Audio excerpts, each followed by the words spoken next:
It is my distinct pleasure to welcome Dr. Sophie Bacq to our session today. She's a professor at IMD Lausanne in Switzerland. She is published in numerous top journals. Her work on social entrepreneurship, you read two of her papers today. She leads the Social Entrepreneurship Initiative at IMD. She's the field editor for Journal of Business Venturing. So we'll talk about that with her. And she's editorial board member of various top journals. Remember earlier we were talking about goats. She is a goat when it comes to entrepreneurship research. And she leads the Social Entrepreneurship Doctoral Seminar.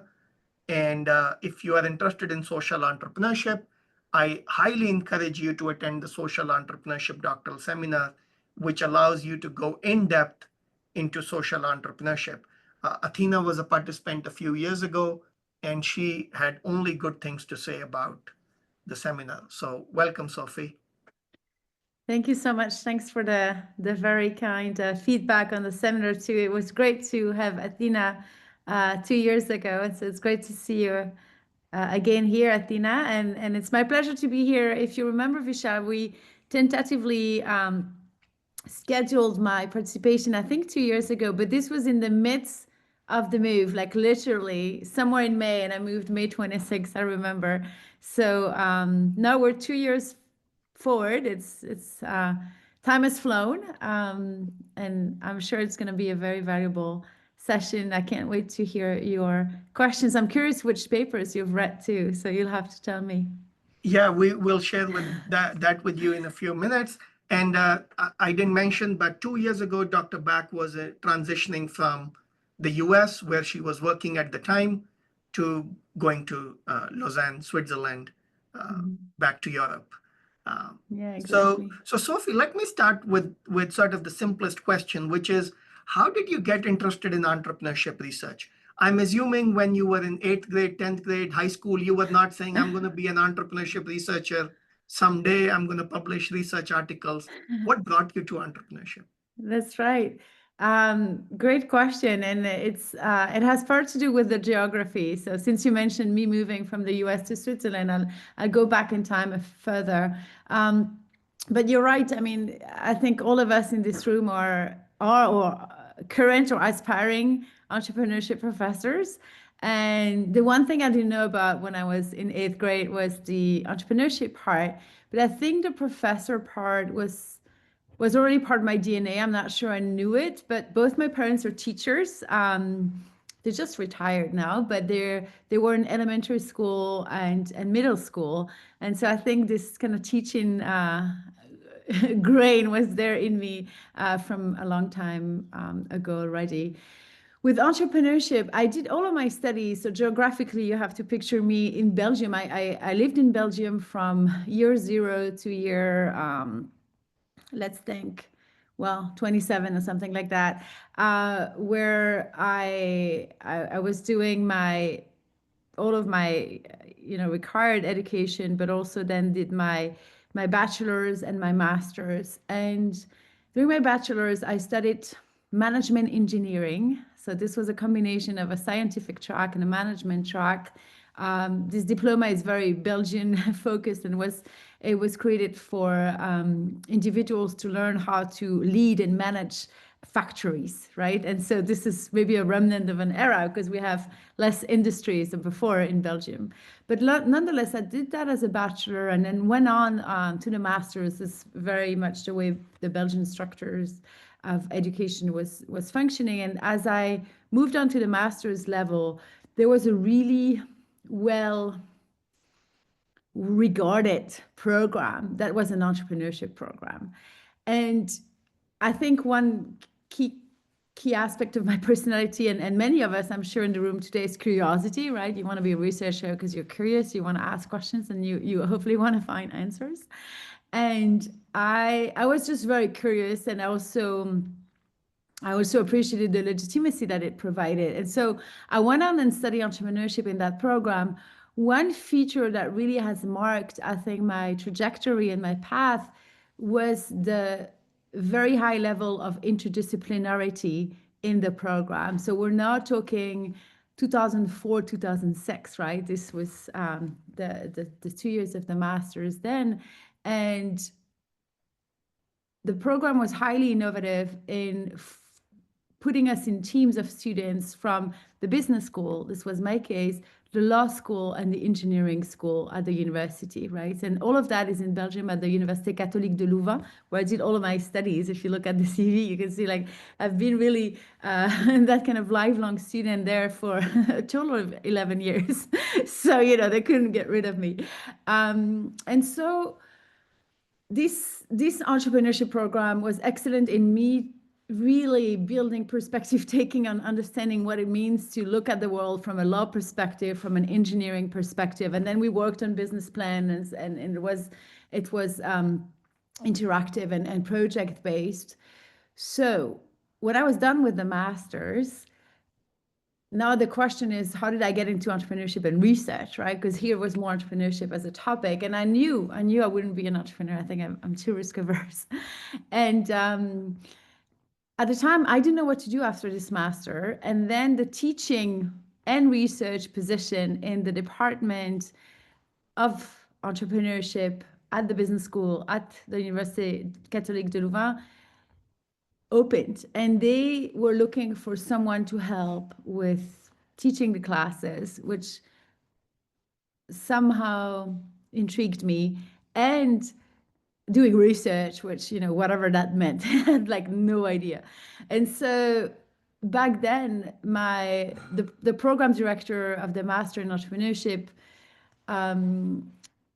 became de facto my thesis advisor. And so he said, you got to study entrepreneurship because this is my area and you're going to be working with me. And so there was kind of some kind of a lineage. And so this is how, you know, I stumbled onto entrepreneurship research, because this was a given from the beginning. But then his name is Frank Jensen. He's still a co-author these days. And he said, well, you can study anything in entrepreneurship, right? But this was up to me, but this was going to be within entrepreneurship. So the professor part you knew from an early age, but the entrepreneurship part came later. Is that? Exactly. Yeah, absolutely. Yes. And we don't have much entrepreneurial experience in my, you know, family members. Very few friends are entrepreneurs, actually, right? So this kind of came out of interest. But then very quickly, I fell in love with the social entrepreneurship topic. So this, now we're talking 2006, when I started my dissertation. Frank gave me a variety of options. You know, VC funding was very trendy.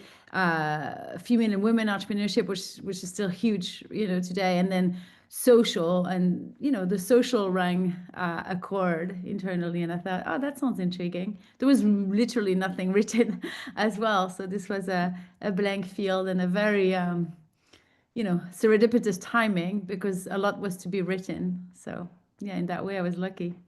Yeah, somebody in VSSCR, I forget who, once gave the advice that, you know, it's good to be sort of get the wave early, although you don't know it's going to be a wave, but then you're able Exactly. to, yeah. So Exactly. now that you do social entrepreneurship research and you've been doing it for about 20 years, so what insights do you have about the past, present, and future of social entrepreneurship research? Is there anything left in social entrepreneurship to study? Is it a good Yeah. area of research? Yes, and of course, you know, maybe you're gonna think I'm biased. I probably am, you know, at this point. I think the field has grown a lot. Actually, I returned, for those of you who've seen some pictures on LinkedIn, I just returned a week ago from the annual Social Entrepreneurship Conference, which I co-direct with my friend and mentor, Jill Kickel. And this was in Mexico City this year at Agate, because this is where Jill is now based. She's a faculty there. And so I'm digressing here for a second. Part of the, you know, the luck in my career was me getting out of the assistant, the teaching assistant job that I was doing for Louvain, which I loved, but then became too much because I loved research even more than teaching. So I was like, I need time, and I got a grant from the Belgian government, and I moved to New York University, where Jill welcomed me This was 2010 then. I still did 2 years of PhD studies, but I did them remotely from New York under very fresh mentoring and very different way of conducting research, the North American way, which was very different from the European way. I think the two ways have gotten closer now over the past 20 years. And so Jill invited me to help and then co-direct a conference with her. So that's almost 15 years. And so I can also tell you, from being the one putting together the program of this conference annually, seeing, on the one end, we joke that the themes never change, right? So we're going to have impact measurement every single year. We're going to have legitimacy of social enterprise every single year. And then you can think, are we making any progress? We have hundreds of scholars, thinking about these questions. And is there any answers yet? I think the answer to that question is yes. The complexity of the answer is also increasing, and not complexity for the sake of complex modeling, but also the richness, the nuances of the answers are getting of more quality, of higher quality. I also think that the field itself has evolved. I would say it has evolved in terms of levels of analysis. And I will also contrast with the fact that I do think there's still questions to be asked at each level of analysis, right? But it started at the very individual level, right? So when I started my dissertation, I was really intrigued by social entrepreneurs, because social entrepreneurship was described in terms of who were carrying on these social entrepreneurial activities and what kind of crazy person that would be, who would take the risk of setting up a new venture, investing some capital or the capital of others that they may need to repay, and at the same time doing it not for themselves, but for the greater good or the sake of others. And so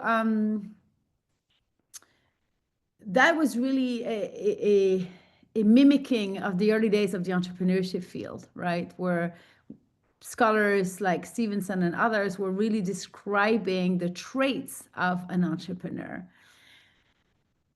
Then the field really experienced a huge critical factor and a huge boom in terms of the acceptance level of also of papers across journals, beyond the entrepreneurship journals, as we moved to the organizational level. And we had not only entrepreneurship scholars looking at the entrepreneurial side of the ventures, but organizational theory, and to some extent, some strategy scholars, but mainstream management scholars looking at social enterprises as phenomenons through which to understand hybridity, I think broadly speaking, right? So looking at how these ventures were actually the perfect ideal type of organizations that were combining multiple but opposite forms or elements, right? Because social enterprises are trying to achieve a primary social mission. So helping people in poverty, in marginalized situations that don't have access to basic services, and yet at the same time, running these operations in a way that's viable, right? And so these come as opposing forms. Some have said opposite institutional logics, the welfare logic and the market logic, and so on. And so this was a huge boom as these scholars, I'm thinking here of organization theory scholars such as, Julie Batilana and Anne-Claire Pache, published these I'm thinking also, Mariah Bisharoff and Wendy Smith, all of these wonderful women actually managed to publish these studies of social enterprises in management journals. So that really attracted and just put the spotlight on the phenomenon from the broader academy audience. So this was both really cool for attracting attention to the phenomenon and the topic, and it was also very competitive in terms of publishing effort, as there was a lot more people interested in the topic, and also who had now a lens, this hybridity lens, which enabled them to make sense of the phenomenon theoretically, which we can talk later about theoretical contribution, but this is going to be a must in most of these journals and all of the top journals. And so this hybridity lens enabled that. So now to move forward, because I know I want to, I want to address Vishal's questions and then your questions, but to move forward, you will have seen that I have moved higher again in terms of level of analysis and looking at communities a lot more these past few years. In a way also to link the social in social entrepreneurship to its actual goal, which is addressing a societal issue, right? Societal comprising people, the social, and planet, the environment, right? And so when you say societal issues, also the phrase of grand societal challenges, these are very, very high level, right? And so you have this kind of disconnect between the individual who's at the basis of the entrepreneurial venturing, the organization, and then you have societal here. And this becomes so disconnected that there's a lot of issue with organizations claiming that they have contributed to make a difference, in that particular, in addressing that particular issue. And so the community level brings the societal issue, the problems, the grand challenges down a level of analysis that's more, first, it's more, I think, it's more graspable. It's probably not an English word. But, it's easier to grasp this idea of community because we all can think first of a geographic community, even though I show in my work there are different types of communities. And with this idea of geographic community, any organization can think, whether social enterprise or, corporation or nonprofit, we operate in a certain community, right? Even though it's maybe not a community of beneficiary, community has become this kind of still fluff in the literature, in my opinion, this stakeholder that matters, right? And so a lot more on community these days. And so I think with that, I also want to make one more point, which is that when the first articles on social entrepreneurship were published, the idea of social entrepreneurship that then was carried on by these authors, I'm thinking, the famous articles by Mayor Marty and Austin Stevenson and Wade Skillern. There was a great ETP 2006 special issue on social entrepreneurship. That's probably the first one, carrying on this idea of a different kind of entrepreneurship, right? We've looked at entrepreneurship as aspiring to not only viable ventures, but high growth ventures and unicorns and high potential ventures, which have, taken the conversation in a way that's sometimes very far on the financial aspect of what entrepreneurship can do. And so with social entrepreneurship, my interpretation of the evolution of the field is that it was about, rebalancing the way we thought of entrepreneurship as a tool for innovation, creative destruction. You may have read Schumpeter, but also of societal change and contribution. That's what actually we wrote in the Academy of Management Annals, that compares social and environmental entrepreneurship, and going back to the original notion that was set forth by Venkataraman in his famous article on entrepreneurship as a force for the greater good, the public good, all of these notions, but beyond economic goals. And with that, today, we have way more than just social entrepreneurship, looking at how entrepreneurship can contribute to non-economic goals, right? Indigenous entrepreneurship, all of eco-centric communities, which, can be in the indigenous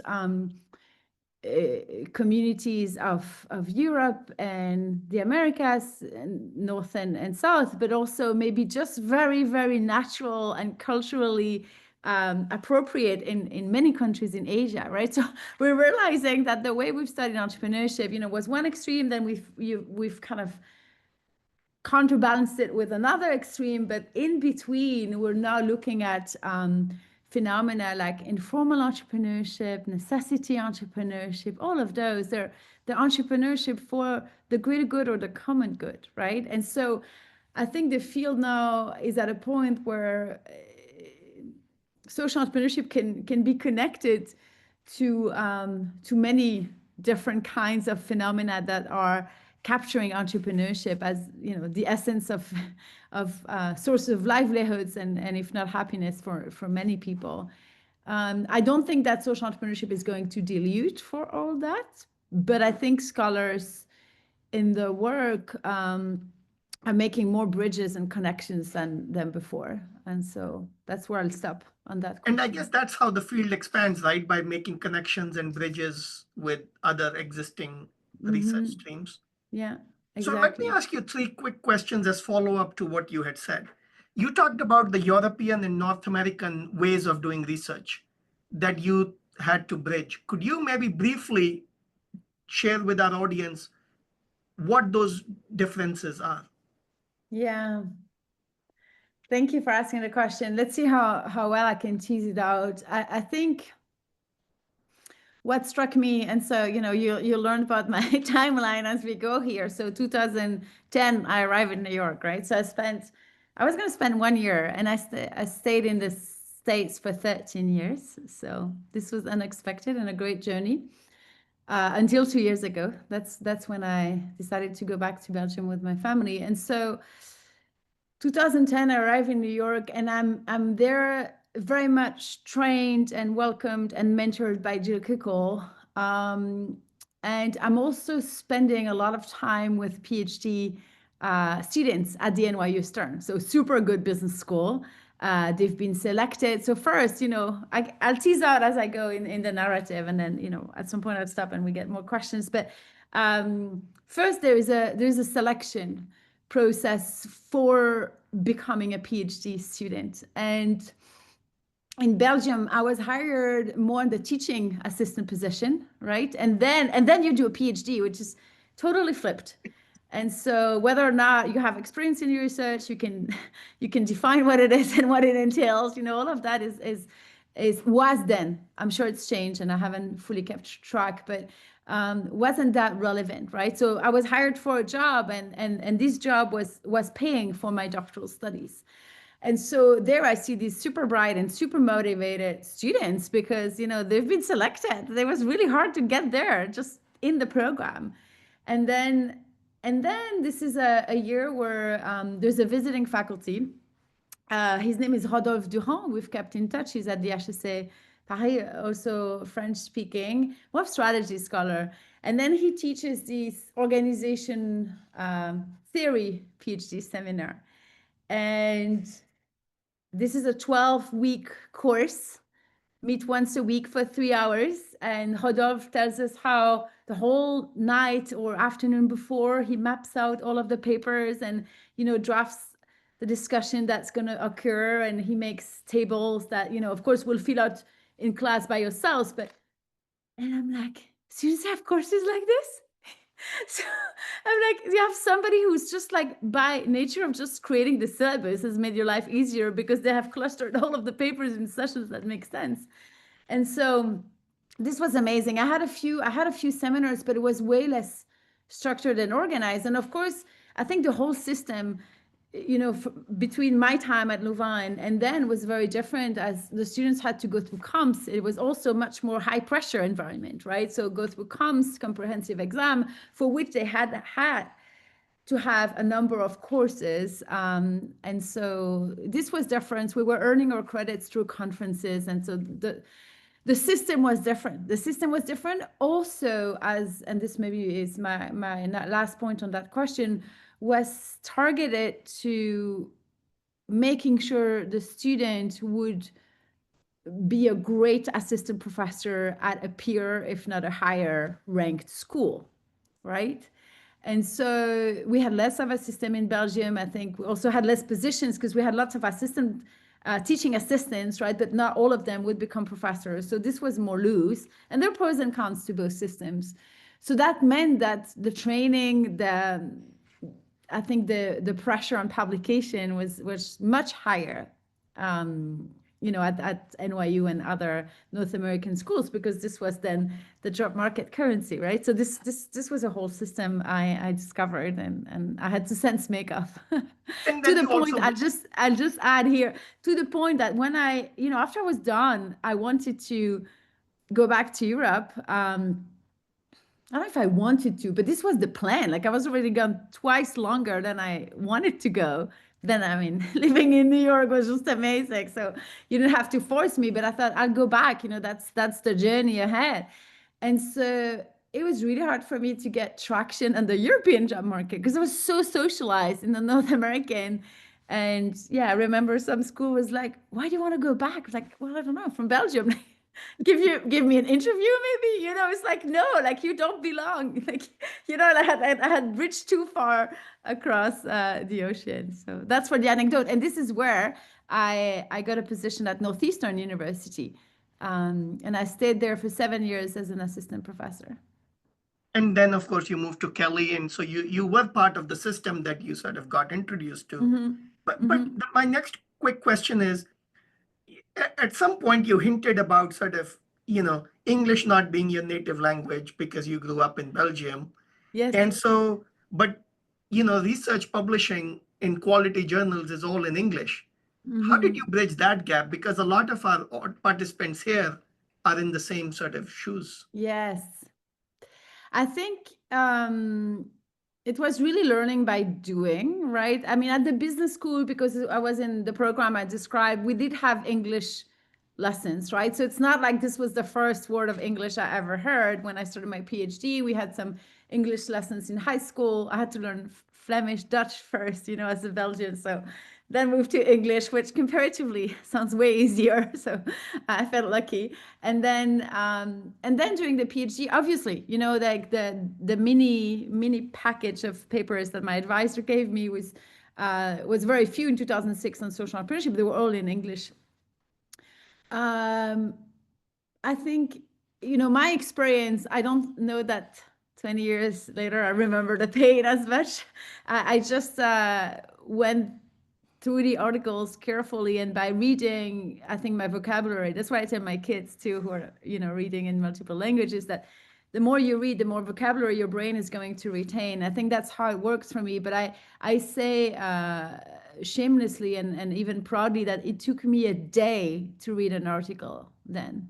And so if it takes you a day, it's normal. I mean, first, it's full of jargon. So even if you can speak English, you may not understand the article that, the authors have written, because it's full of jargon that you need to get used to. So yeah, probably lasted for 1 or 2 years. And then when I arrived in New York City, I think it accelerated, right? I've seen that also with my kids who are French speaking, but grew up in the US, just the environment, everything being in English. You go to the store, the gym, or whatsoever. You do have that, yeah. So I guess the takeaway is that since spending some time in, as a visiting, or, in webinars like this in English, is also added value if you're not a native English speaker. Yeah. Right. And my sense is that journal submissions from non-English speaking countries is increasing, correct? Yes, correct. Absolutely. Yeah. Now, Absolutely. my sort of third quick follow-up question is, you talked about social entrepreneurship, you talked about poor and marginalized.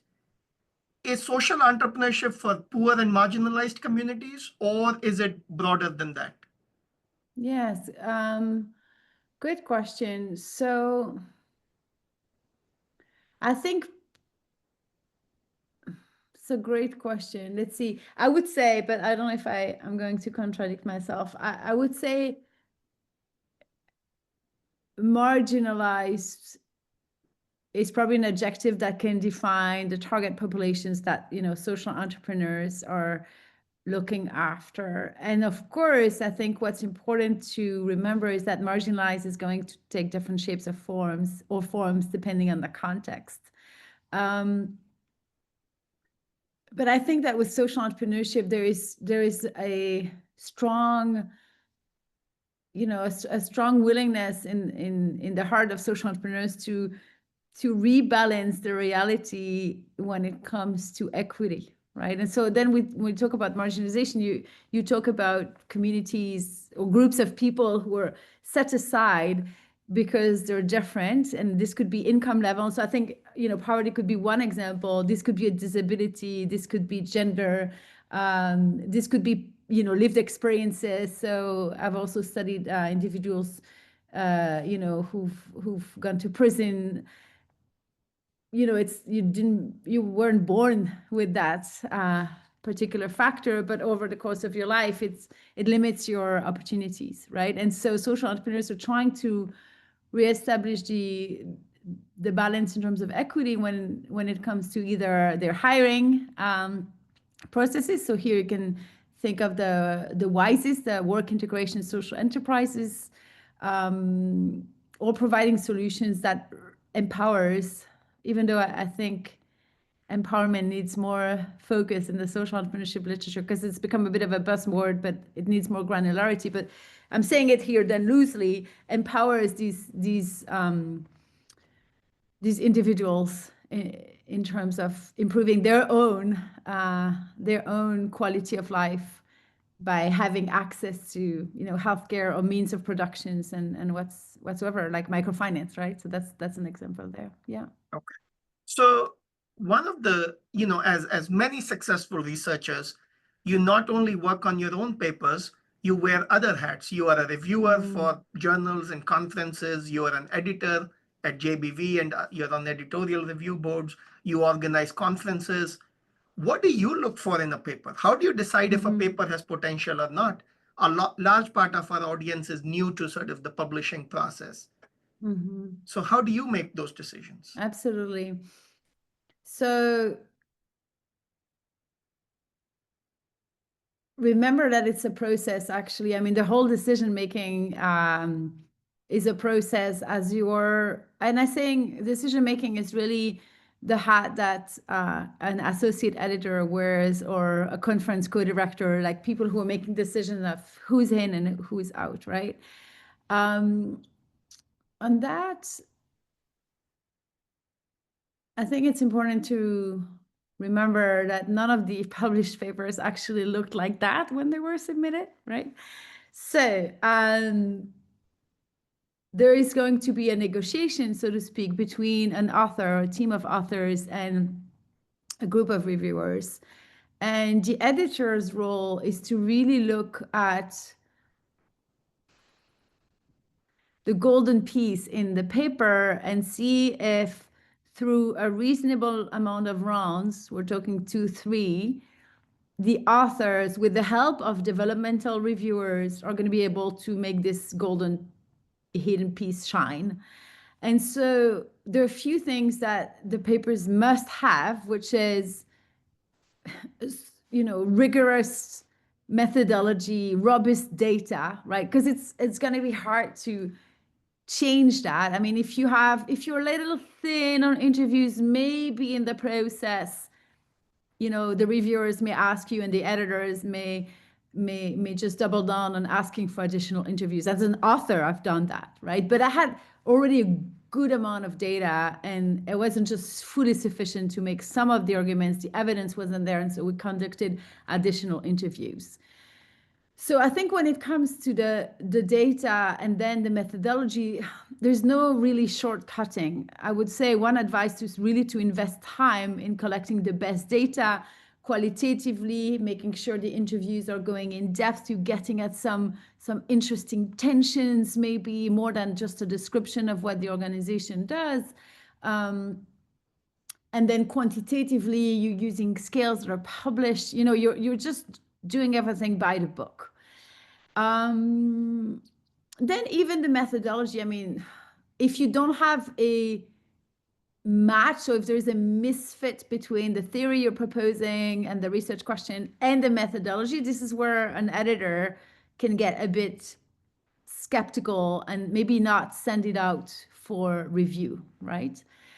So I think to me that's the basis, because by experience I have rewritten my papers so many times that the theories may change. I'm talking here about qualitative, which I do more of these days. Of course, if it's deductive quantitative, you kind of decide first your theory and then you write down your hypothesis and then you do your analysis. So the theory may change less there, but with qualitative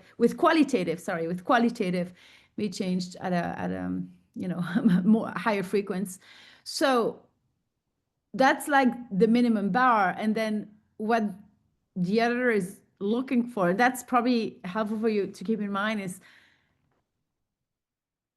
how is this study changing the way that we think about social entrepreneurship, right? So is social entrepreneurship now, about marginalization, right? Like the question you asked me, but this was my kind of sense making based on my own research. But if you had a paper that just makes that point and shows it and supports with evidence, that's interesting, right? Because it's not been equated in the literature, but there are links. And then the question is more than just saying, oh, social entrepreneurship and is about marginalization. It's like, so what? But not in a, so what, just, asking the question in a rhetorical way, but more, okay, but what does that mean for the way we collect data, for not only where we're going to collect data, but also the fact that these are populations that have been marginalized and probably have had a lot of sufferings. And so what does that mean in terms of methodology? I mean, you're kind of opening lots of interesting questions and conversations that researchers following in your footsteps might find interesting. So I think that's really the driving question in my mind. That's another way of saying theoretical contribution, but the way some of these theoretical contribution paragraphs are written, they're very mechanical, and we're really not getting at the substance of really how is this study making me think differently about this phenomenon? Oh, how is this study revealing new angles on that particular phenomenon? So that's what you're looking for as an editor at a top journal is how is this Yes. study helping me look at this Yes. phenomenon in a new angle? Exactly. And that will be the studies that will be published, right? Correct. And so I think you have the minimum bar, improvement, and then at some point it's good enough, not studies is going to be perfect, but it's good enough. Most people are on board and the editor is really making the decision.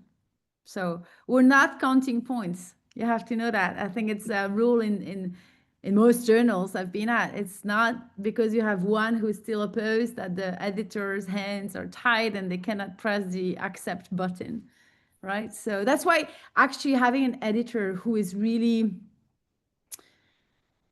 familiar with your work is probably most important, even more than the reviewers. I mean, you'll never know their names, because as a result, this editor should be able to pick reviewers who are well familiar with your work, but also weigh in when there are and there's going to be tensions, right? It's when there are tensions between the reviewers, when there is a clear decision to be made. So that's a really, really important decision. And you can always, in some journals, you have to mention, you have a scroll down menu and you pick an editor or two.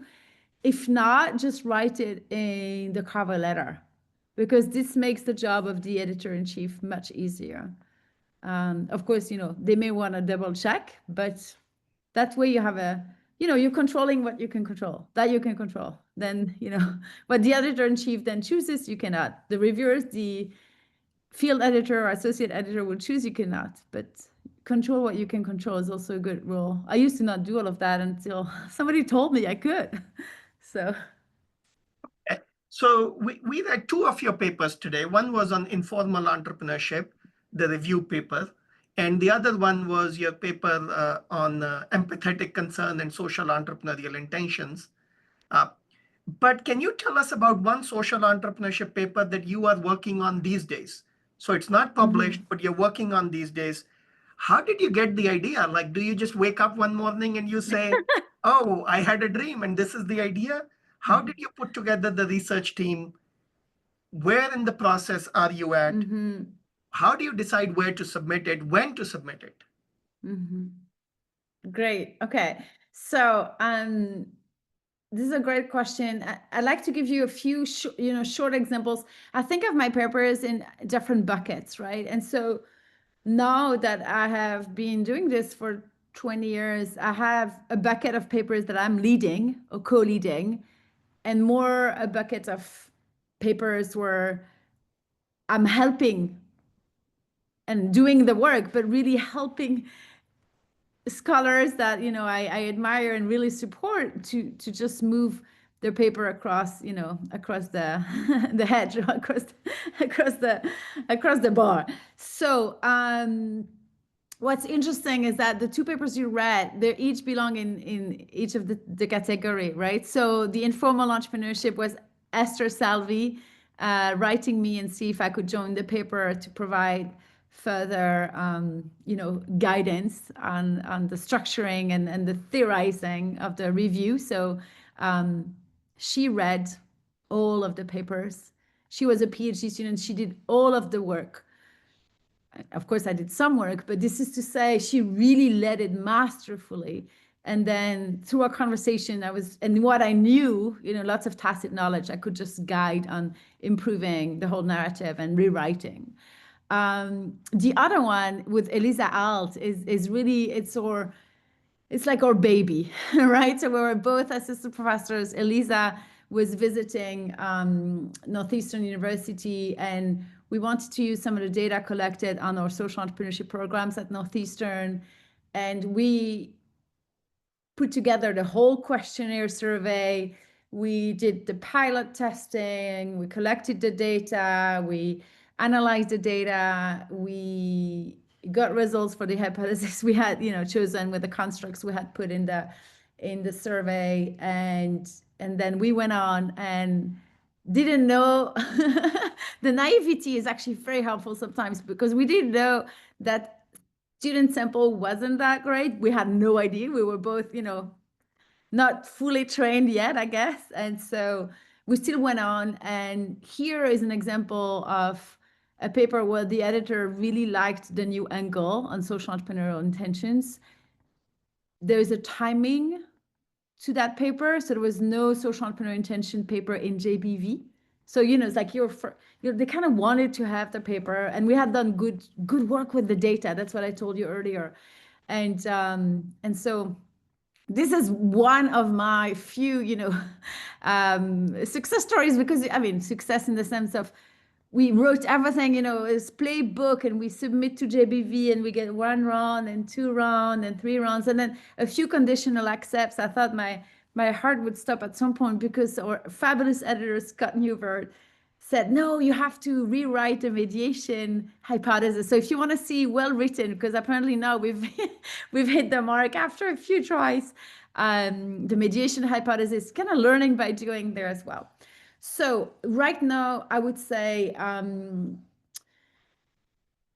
tell you about 2 papers, because one is R&R and the other one is not published yet. So R&R, there was one paper on the dark side of social entrepreneurship that we wanted to write with Frank Jensen, my advisor, for a long time.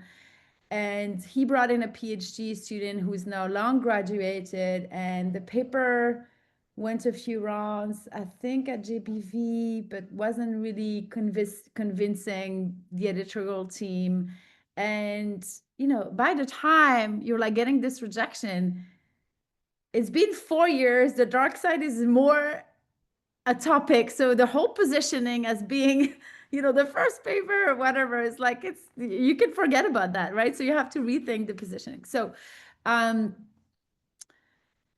as we rethought the positioning, we did 2 things. First, we split the paper. And so one is now at JBV. It's R&R, still second round,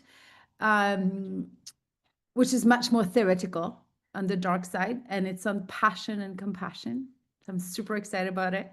And this is with Frank. And I brought on board Anne-Sophie Sabatucci. She's my PhD student at Indiana, even though I sadly left her. But she's been an amazing contributor and first author on that paper. And then the original paper, which took a long time to mature to something more solid and less than just a storytelling kind of paper, we have repositioned it for a special issue at Small Business Economics. And this one is being conditionally accepted. This one I'm still leading. We brought in Anne-Sophie, and the PhD student Amélie Willum of Frank is there as well. So this is, how the author team shaped up. And in the 2 instances, I brought in Anne-Sophie as a PhD student, as I was lacking time to really invest, especially as we divided the two papers. It was really helpful to have one of us lead each of the papers. A second one, and it's also a combo of two papers, there is with my current postdoc, so Georgios Polychronopoulos. He's my postdoc or research fellow at IMD, also an alum of the seminar. He took it in Seattle a couple of years ago. And there we have two papers together, and we're each leading one. So that works as well. One is a skill development on civic wealth creation, which is long overdue, but takes quite a while. And the other one is based on a practitioner study we did with Ashoka. And so we're now looking at the data from a more theoretical standpoint. So here the co-author team, when I'm leading, it's more manageable to have just a few people and just, keep iterating with them. The other question, we're going to submit it.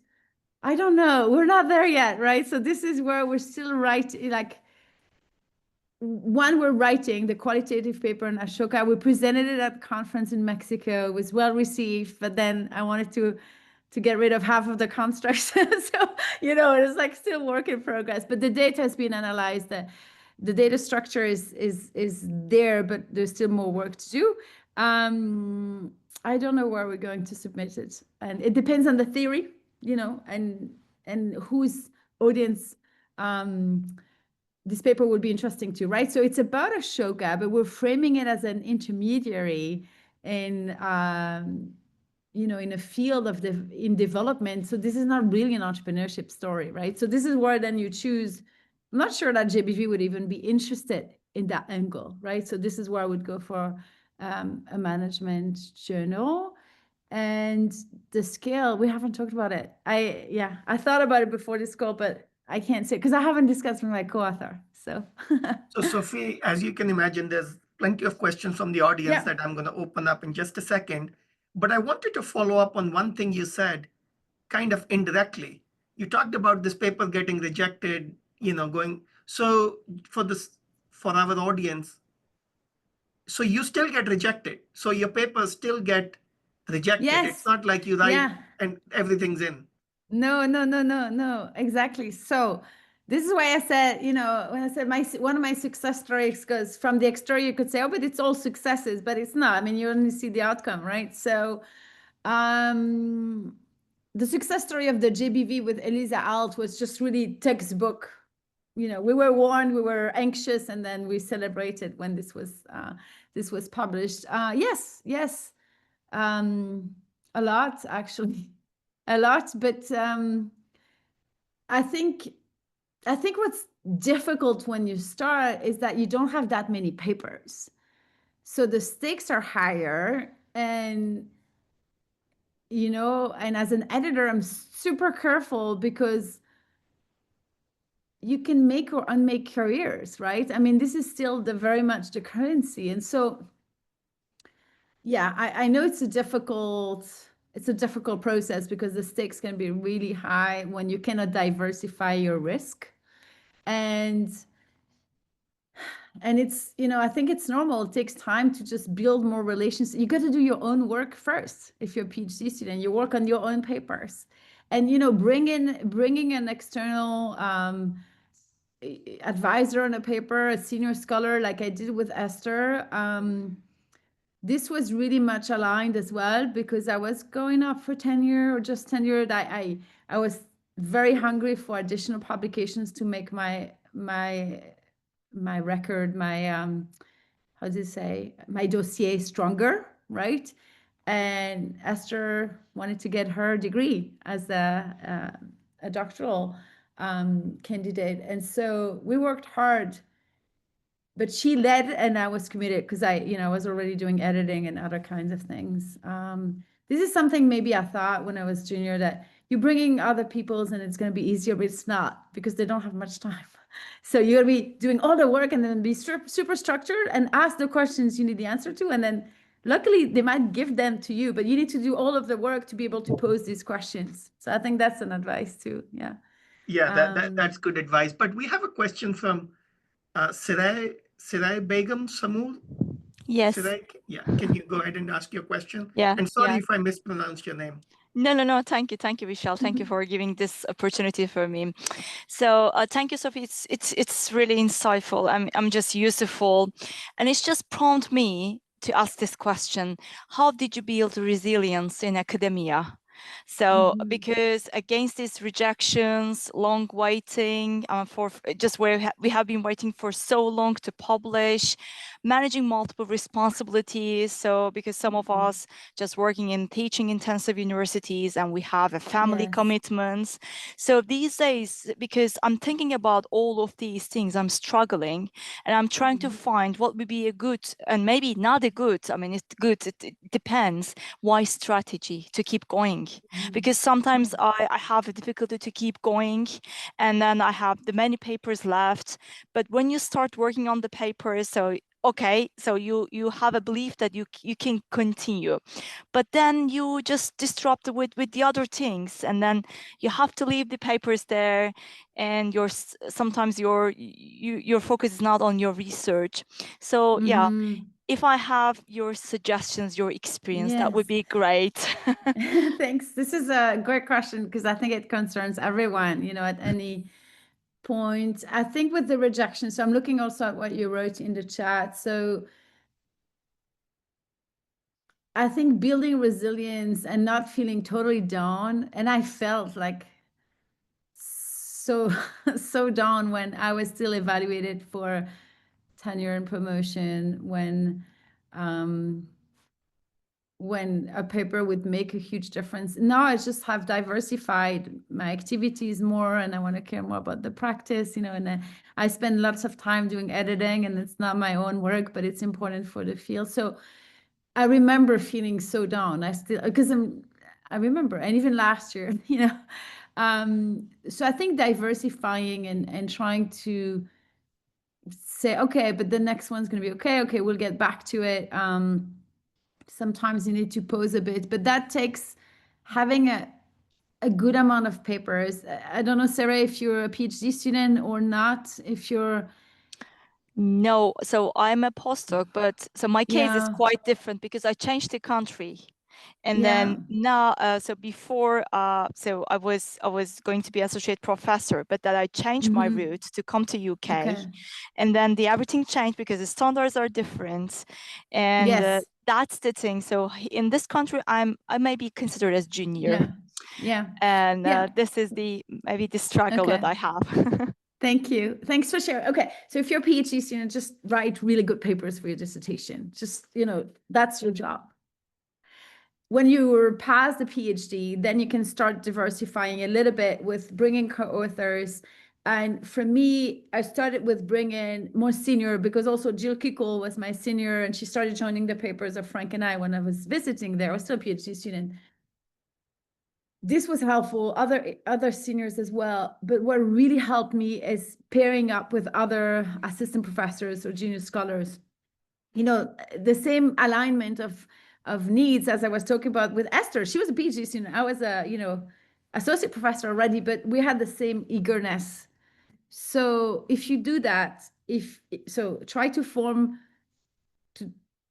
to add papers to your pipeline, but you do that by building teams. And so you do that with people that you trust and that will have your back when your kid is sick or whatsoever, or you need a break, or because, all of your responsibility is too much. I think to me, the relationships have changed a lot because I've never solo authored. I'm like too much of a people person. And so I really enjoy the co-authorship and working with people. And so it was also a shared pain when we got the rejection, right? It wasn't just me, and there was no blaming because we all did everything together. So I think it's diversifying, but just invest in the people with whom you're building relationships. Yes, and also what I did, because I didn't quite have the same ranking of journals when I started, it wasn't that clear until I arrived in the US. It was like all structure. I was like, okay, there's a list. So, so that kind of changed my view on it. And there I published decent articles in decent journals, and I kind of honed my skills there. And then I had some higher ambitions for other kinds of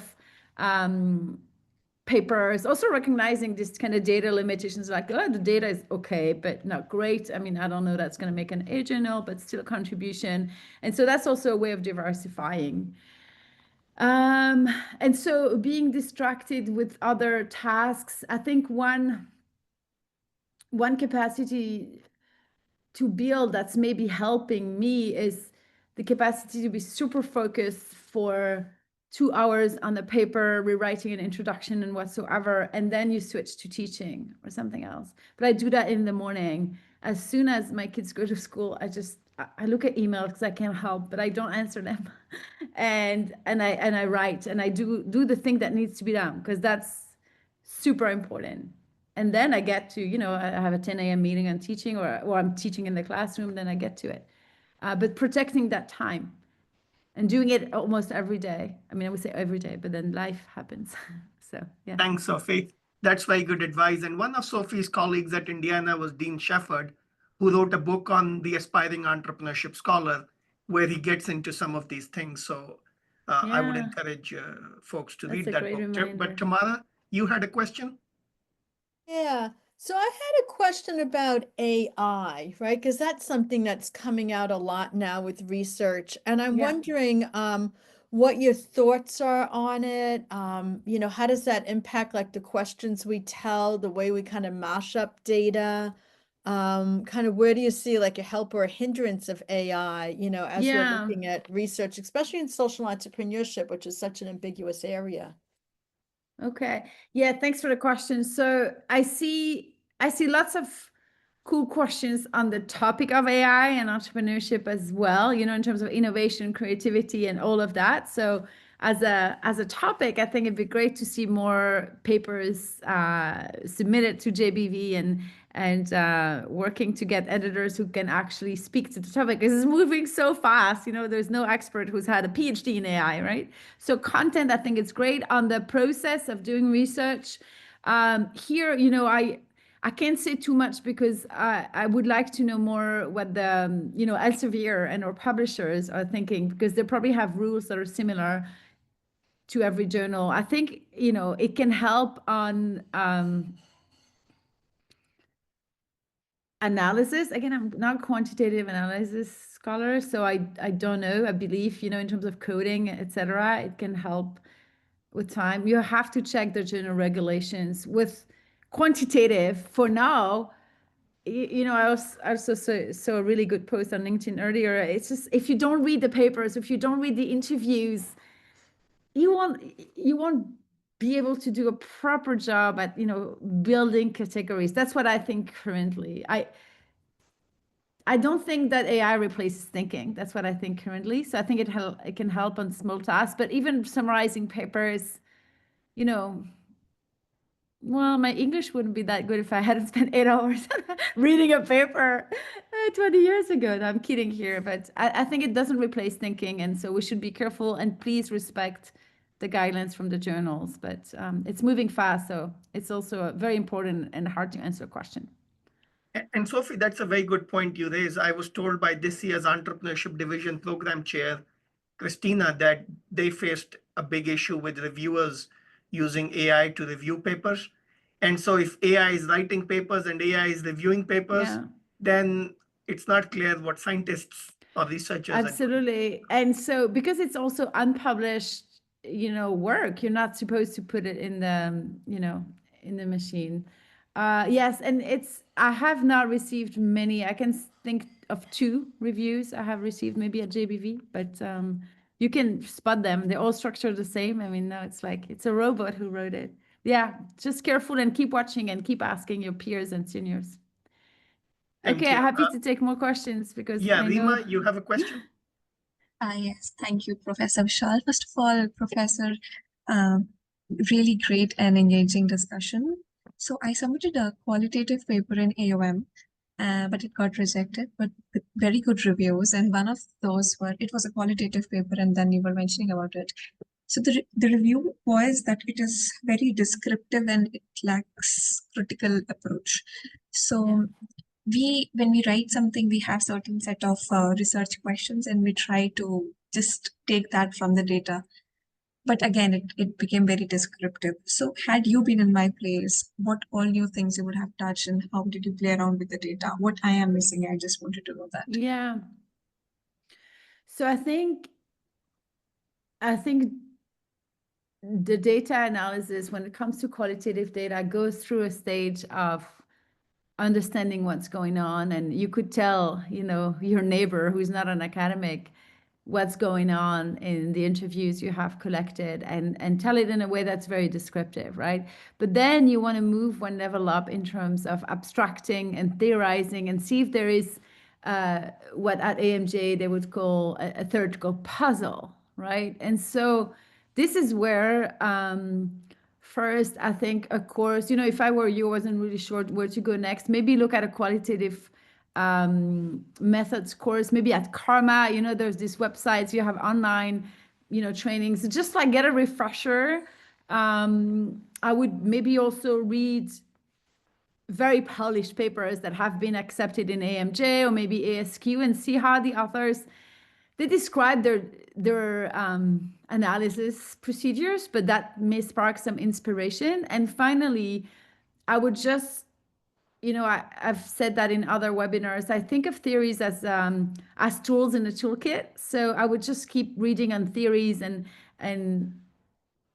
keep them on the back of my mind as lenses through which to interpret the data. Because if they say it's too descriptive, it probably means it's not theoretical enough. So it's also hard to know what lens to use if you only know one, and then even if you know 20, you may still not have the one that's appropriate. So it's a process for sure. I empathize. Thank you. Thank you so Sophie. much. Yeah, Shikha, do you want to go next?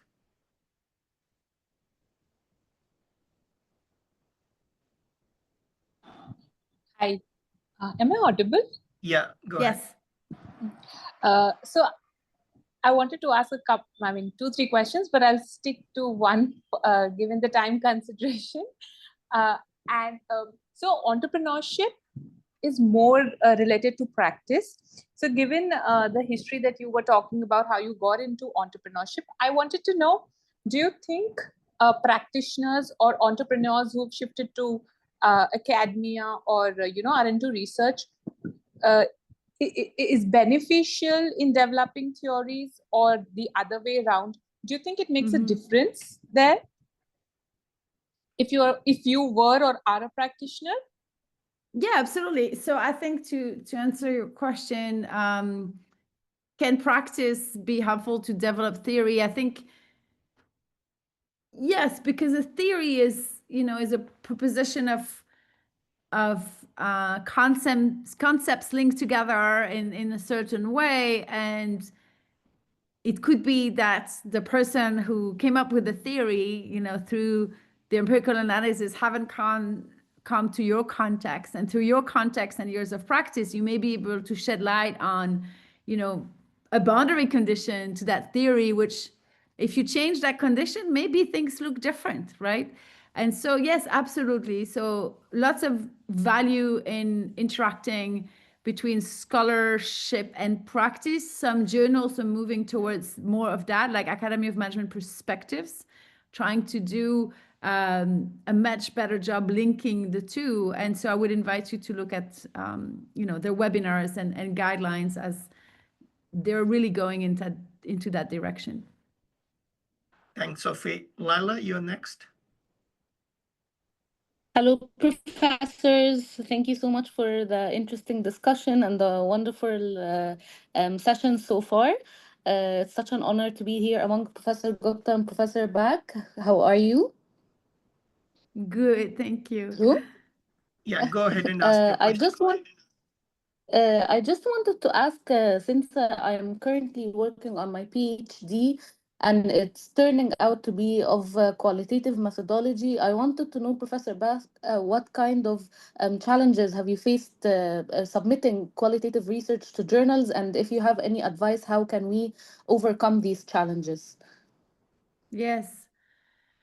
I think a challenge that echoes what the prior participant mentioned is this, too descriptive, is this please show, don't tell, right? Because you get your qualitative data, you interpret them, and then you want to tell the story, but you should not tell the story. You should let your data speak for itself and then organize it in a way that makes sense. So that's the one that I still have a hard time addressing. And the second challenge is actually linked to the other participant's question, is this data theory fit, where you don't quite get it the first time you go to a journal, you go to a next journal, and the next set of reviewers think, well, I don't think it's institutional theory, it's identity theory. I'm making things up, right? And it's like, oh, really? And then we go down that direction, and then it's not, and then gets rejected.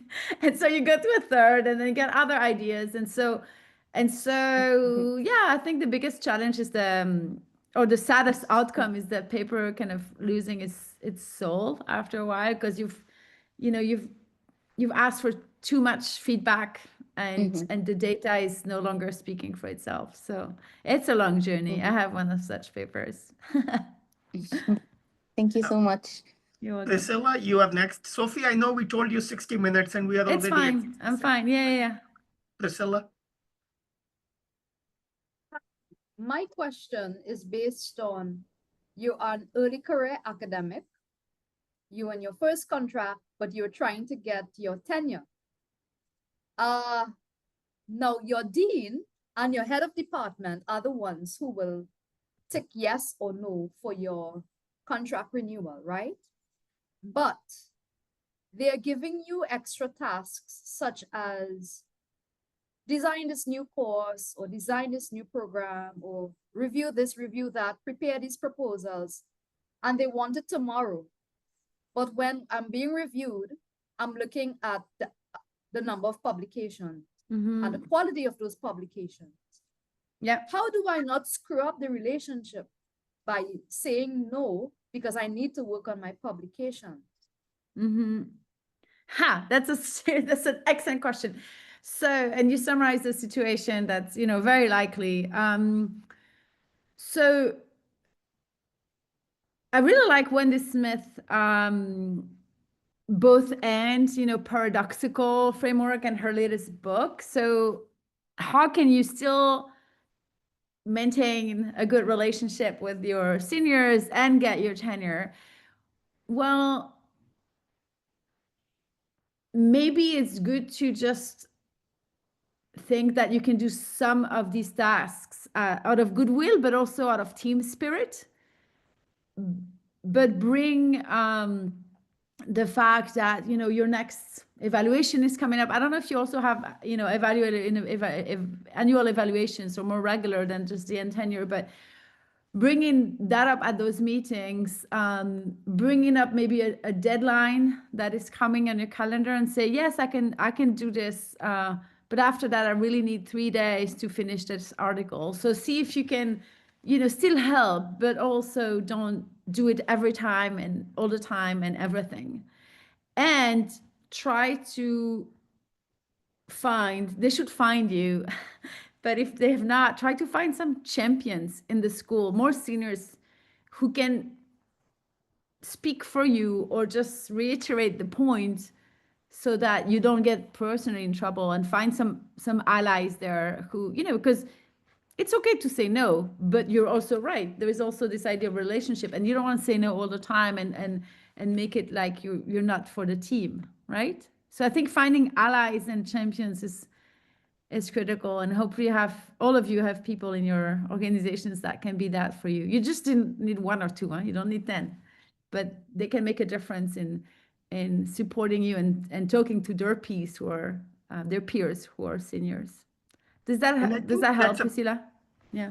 That's a very practical advice, right? Have champions at your own institution. And in fact, would you agree that you also need champions in the profession, sort of in academia yeah. Absolutely. And yes, because it's a long journey also, even when you're a professor, there's the tenure, then you move from associate to full. It's a lifelong evaluation process, right? So you need those supporters. And these champions are not necessarily going to be the people evaluating you or writing letters, because they may be your co-authors. You know, if they're really your champions, they may become your friends, and then they're too close to you, but they may be the ones asking their connections or putting in a good word. And I think that helps junior scholars who are really trying to make a difference. And so I hope you don't feel alone, because, you know, I think it's a great community, the entrepreneurship division. Thank you. Thank you. And yeah, so Sophie, we'll just take one more question from Yeah. Adiba, and I know we are already past that time with you, but That sounds good. just one last question. Adiba, you want to go ahead and ask? Thank you. Thank you, Professor. Hello, professors, and thank you Hi. for the great discussion and insight. Hello. So my question is, what research approaches do you find most effective for identifying and analyzing mission drift in social enterprise?